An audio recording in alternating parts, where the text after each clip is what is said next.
5 ദിവസമുള്ളൂ. നെഞ്ചിൽ പടപടപ്പാണ്, ഉറങ്ങാൻ പറ്റുന്നില്ല. ഇറങ്ങി തിരിച്ചു. ഒരു ജീവൻ രക്ഷിക്കണം. നിരപരാധി ആയതുകൊണ്ട് ഇറങ്ങിയതാണ്. ഒരുപാട് സംഘടനകളും മനുഷ്യ സ്നേഹികളും ഒക്കെ ഇതിന്റെ ഭാഗമായിട്ടുള്ളതാണ്. മറക്കണ്ട, ഞാൻ കാസർഗോഡ് വരെ ഈ വണ്ടിയിൽ ഇതുമായിട്ട് വരുന്നുണ്ട്. അപ്പൊ ഒന്ന് വരുമ്പോ ഒന്ന് ബ്രേക്ക് ചവിട്ടുക, കാണാതെ ഓവർടേക്ക് ചെയ്ത് പോവരുത്. കാണാത്ത പോലെ ഒന്ന് ചവിട്ടിയിട്ട് ഇതിലേക്ക് ഒന്ന് ഫോൺ കാണിച്ചിട്ട് പോവാ. ഞാൻ ഇതിന്റെ ഡിക്കിൽ തന്നെയാണ് യാത്ര.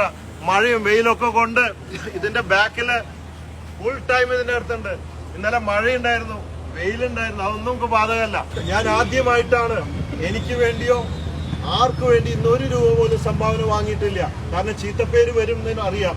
പക്ഷേ ഇതൊരു നിരപരാധി ആയതുകൊണ്ട് ഞാൻ കുവൈറ്റില് ഒരു ദിവസം പോലീസ് സ്റ്റേഷനില് ചെയ്യാത്ത കുറ്റത്തിന് ഇരുന്നതിന്റെ വിഷമം എനിക്കറിയാം.